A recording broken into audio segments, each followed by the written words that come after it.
Alright, welcome back to another episode of my movie review series, episode 231. Now last week I said that October was going to be upon us again. And I was going to come back into the darkness, come back into the shadows. And here we are. Hellraiser, 1987. Yeah. Andrew Robertson, Claire Higgins, Ashley Lawrence. Oh, yes. Yeah, man. Hellraiser, 1987. Boy, this movie. Oh, man. Yeah, this British, this British horror film, this supernatural British horror film that just came out of nowhere. Hit a lot of people in the head hard. Yeah, man. Yeah, this gold puzzle box, Pandora's box, you solve it. It opened the door to a whole other dimension, a whole other world for you. Yeah, release these creatures known as the Cenobites, who you can't even can't even differentiate the difference between play, between pain and pleasure. Yeah, yeah, yeah. You solved the box. Now you must come with us. Taste our pleasures. Oh, no tears, please. It's a waste of good suffering. Oh man, I tell you, yeah, led by this unnamed black robed figure that we now later know as Pinhead, but in this movie he was just known as the lead Cenobite. I'd rather call him the lead Cenobite because that's what he's credited as, you know, in the original novella from Clive Barker, the Hellbound Heart, he was known as the lead Cenobite. Cenobite. Yeah, he did not have a name at all, you know. But so yeah, I'd rather call him the lead Cenobite, even though everybody know him as Pinhead. I will refer to him as lead Cenobite. But yeah, I tell you though, man, this character, what an icon he has became. Yes, a horror icon, pop culture icon he has became. Yeah, you can't talk about a horror movie without talking about the lead Cenobite, Pinhead. You know, can't do it. But you know, yeah, he just comes with the territory. But yeah, he and the rest of his crew, this one with chattering teeth, look like it's been cold forever, you know. He just got some chattering teeth, and this big fat one that wears shades, and got the chick with the open throat, can only talk with the whisper. Not leaving so soon, are you? We had to hear it from your own lips. Oh man, yeah, they went through a lot of hell in order for them to end up like that. But yeah, yeah, I tell you though, yeah, this one box, Yeah, it opens doors. It opens gateways. Even though, they they refer to themselves as only explorers. Yeah, explorers from other regions and experiences. Demons to some, angels to others. Now, you see these things. You see these figures, these individuals, and they look rather demonic, but they are angelic to others. I mean, hell, if something like that is angelic to others, then yeah, there are things out there that is worse than them. I mean, if they're revered as looking so beautiful, then yeah, and we see them as demonic. Woo, man, yeah, that's a realm, that's a dimension that I do not want to go to at all, whatsoever. But yeah, yeah, this guy Frank Cotton, you know, yeah, he thought he experienced it all, every single type of sexual pleasure that he went through, he thought he experienced it all. But once he got his hands on that box, man, he didn't he didn't know what hit him. He didn't yeah, he didn't see nothing yet. Yeah, hooks and chains coming out, turn into his skin, tearing him apart. Yeah, blood raining down all over everything like that. Mm. So at one point, you know, the entire room, the entire attic, was all filled with these hanging, swinging chains and these pillars, these spinning pillars that got body parts all over it, you know. And then, yeah, you see the Cenobites just walking around, and then you see the lead Cenobite, Pinhead, you see him just walking through, he putting pieces of Frank's face together. And next thing you know, yeah, he grabs the box. Yeah, he puts it back to where it was, and next thing you know, the room turns back into normal. It turns back into an empty attic. You know, no blood, no flesh, no chains, no body parts, nothing. Not even them. They're not even around. But yeah, I tell you, yeah. Once Kirsty got her hands on it, though, you know, she thought it was just a normal puzzle box. She didn't think nothing of it at all. I mean, it made nice little sounds when she was playing with it. So yeah, yeah.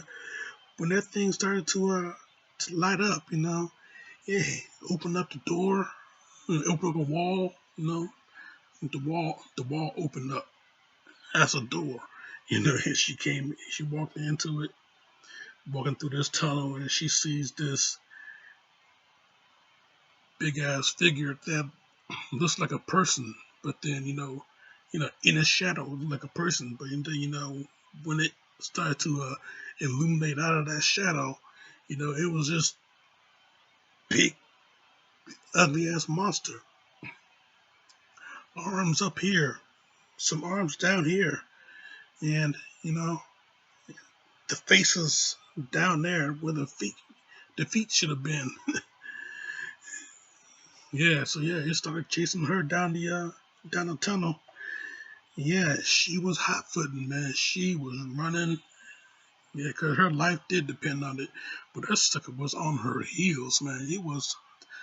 It was hot on her ass, and she just kept going. She just kept going. Yeah, she looked back, but still, she just kept going until she got right through, the door. The door was closed, but you could still hear that thing from the other side. It was close, man. It was close, and she got there. She got out of there nearly. But then, yeah, that was just the beginning of it. And then, the wall started to open up again, and here comes the chatter. Yeah, he walking in, grabs Kirsty, you know, he grabs Kirsty, and then here comes the other three Cenobites, Yeah, the lead Cenobite, Pinhead, and then you got the female Cenobite with the open throat, and she could talk with a whisper, and then you got that big fat one with the shades on. So yeah, yeah, you know, yeah, the box. You open it. We came. Yeah, so Pinhead, yeah, Pinhead, the lead Cenobite, he pretty much explained, who they are, and what they want, and they want her. But she she pretty much made a deal with him. And this girl, yeah, Kirsty, she is smart. Yeah, she pretty much made a deal with him. Yeah, she asked them if they knew who Frank Cotton was. And yeah, she let them know that he escaped them. But yeah, she can deliver him to them. Yeah, suppose he had escaped us. What does that have to do with you? Yeah, she can give it to him. You want to hear it from himself? Then maybe.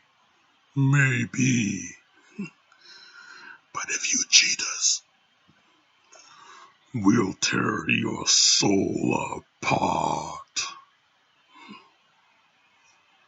I gotta tell you, man, not the first time I seen the movie, but the first time in a long time since I've seen a movie, and I was watching that scene, and yeah, good thing the lights are still on when I was watching it. Otherwise, I would have been scared as hell. I mean, I just felt uneasy just by looking at it. Sitting at the edge of the bed. The bed is over here close to the wall. I'm sitting at the edge of the bed. Away from the TV. Yeah, I'm just watching it, and I'm starting to cringe a bit because I was starting to yeah, the scene was it was getting a little interesting. I'll tell you that. And yeah, you know the whole thing going down. The interrogation. They wanted Kirsty, but then Kirsty, she pretty much made the deal that she can exchange herself with him, with her Uncle Frank. But yeah, I tell you, yeah, this girl, yeah, yeah, she pretty much delivered him to them. So later on in this movie, she pretty much delivered him to them. A lot has happened in this movie, I tell you that, but I don't want to get too much into it because this movie is just it's crazy on its own. I mean, you got this character named Julia, and yeah, the transformation that she went through, being this prim and proper lady until, till she made her first kill. And then, uh,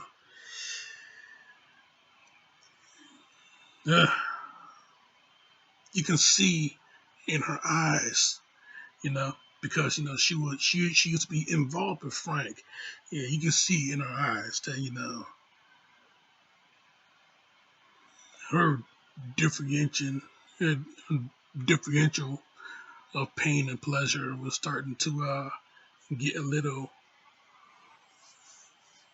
a little too blended. So yeah, when she made her first kill, it was a little bit, it was bloody, it was sloppy, it was bloody. Hey, it was the first time for everything. But then when she made her second kill, you know, yeah, you can see, yeah, the transformation. Those eyes, man, those eyes.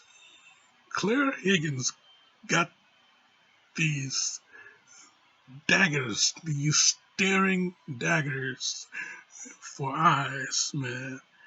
You know, yeah, you can start to see that she was beginning to like it. That she is a killer, and she's starting to like it. You know, yeah, she was getting real comfortable with it. The second kill she made, she didn't make as much of a mess this time. She can get the blood off her hands. Didn't get on her clothes this time. Didn't get on her face and clothes this time. She was, yeah, she did it right, pretty much.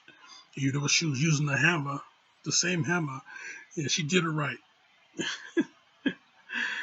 But yeah, no, yeah, she was involved with Frank, and then yeah, when Frank came back from the, yeah, you can say he came back from the dead because when those hooks came in, tore him apart, and yeah, that pretty much killed anybody. So yeah, he came back from the dead, but he just this living, rotting corpse. But then once he started to drain the bodies of the other people that Julia was taking out.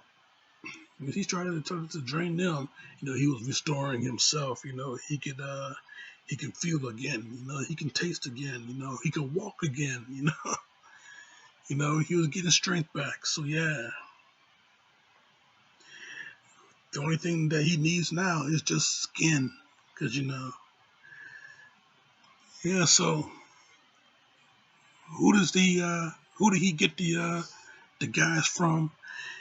His own brother Larry, Kirsty's daddy. He gets the skin from him.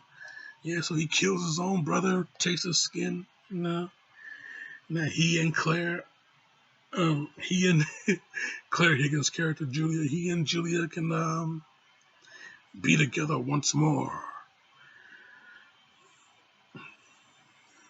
But yeah, Frank, he was on the run because he had to get the skin that he had to get restored completely and fast because of the Cenobites. It was only a matter of time before they found out that he slipped them. You know, he escaped them. Got right by. It was only a matter of time before they found out. And yeah, they found out pretty quick because of Kirsty. So yeah, they were on their way. Yeah, when they found when they found Larry's body on the floor, and they thought that it was him. Yeah, you could tell. Yeah, the lead Cenobite, Pinhead. You can tell. Yeah, he was pissed. We want the man who did this. Yeah, you can tell he was pissed. Yeah, yeah, he was ready to get anybody now. Yeah, so yeah, Kirsty, she tried to let it be known that no, yeah, don't get her father, even though that she didn't know at that moment that that was Frank. She didn't know. But yeah, when she found out that that was Frank, and then Frank, he pretty much, um, they heard him pretty much confess to the matter at hand. That he did get by though. Yeah. Frank, no, I had to hear it from your own lips. Yeah, this isn't for your eyes. Yeah, so those hooks those hooks and chains came and tore him apart again. Yeah, they brought him back. Yeah, they took him apart again. They brought him back to the. They brought him back to hell. Basically, they brought him back to their own dimension, their own place and time. You know. But then again, after that, hell, they still wanted Kirsty. We are so sorry to show you. But yeah, Kirsty, she got that puzzle box from Julia's dead body, and she reversed uh, the the polarity. I guess you could say she reversed the motion of how it was going, and yeah, she banished him away from this reality to where they were from. No, don't do that. And got it out. Yeah, so yes, reversed that sucker, got them out, get them all out of there. You know, the fat one didn't. The fat one didn't go anywhere though. He was smashed by the house was starting to collapse, and he got smashed by the wood. So he was buried. that pretty much killed him. Yeah, he got rid of Chatter. He got rid of the open throat lady that can whisper. Got rid of her. And of course, got rid of lead Cenobite, Pinhead. Got rid of him too. So yeah, yeah, the house is going down. Yeah, had the box, toss it into a pyre, and yeah, you know, this creepy ass vagrant that was stalking Kirsty throughout the movie. Yeah, he shows up, grabs the box, but then he transforms into this winged skeletal creature and started to fly away with the box. And next thing you know, the box ends up back with the proprietor that sold it to Frank in the first place, and he was going to sell it to another guy. But your pleasure, sir. So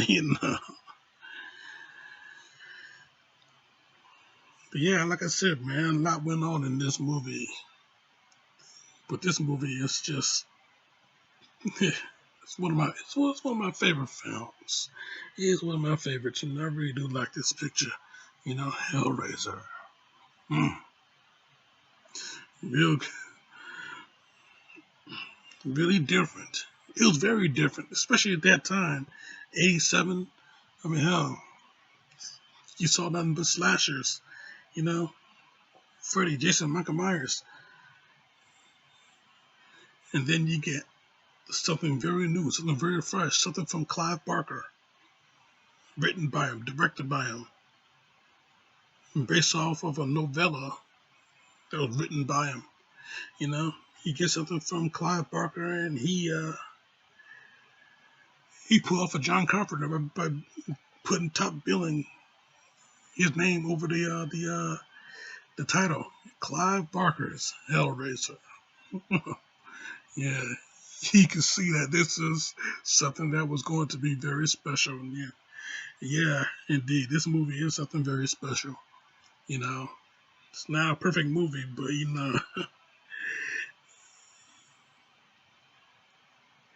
it really takes you into that very dark and very sinister atmosphere.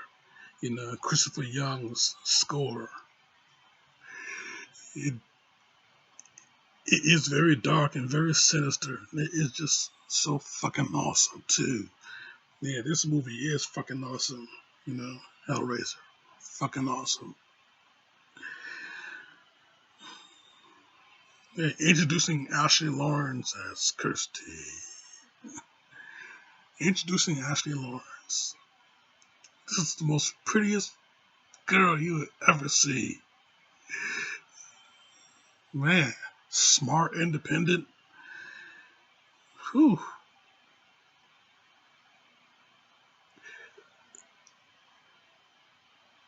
Just the kind of girl you'll take home to mom. Yeah, but yeah, What more can you say about this? What more can you say about this movie? What more can you say about Ashley Lawrence? She's awesome as well, I'll tell you that. But yeah, anyway, this movie is a real good solid 4 out of 5 from me. It's a good solid 4 out of 5. That's my review, Jack, and I'm sticking to it. Now, next week. Next week, if Hellraiser was a really good change in atmosphere for the horror genre, it gave us another huge pop culture icon. It gave us another huge horror icon. This movie I'm covering next week is going to pretty much do the same. I mean, it pretty much it lets you know that our past guys has no match for this particular character. All you gotta do is make your wishes. Yeah, so keep it locked right here for that. Check out other shit right here. Subscribe to me right here. But in the meantime, in between time, Jack, for the remainder, for the upcoming reviews throughout October, we have such sights to show you. But this show is off.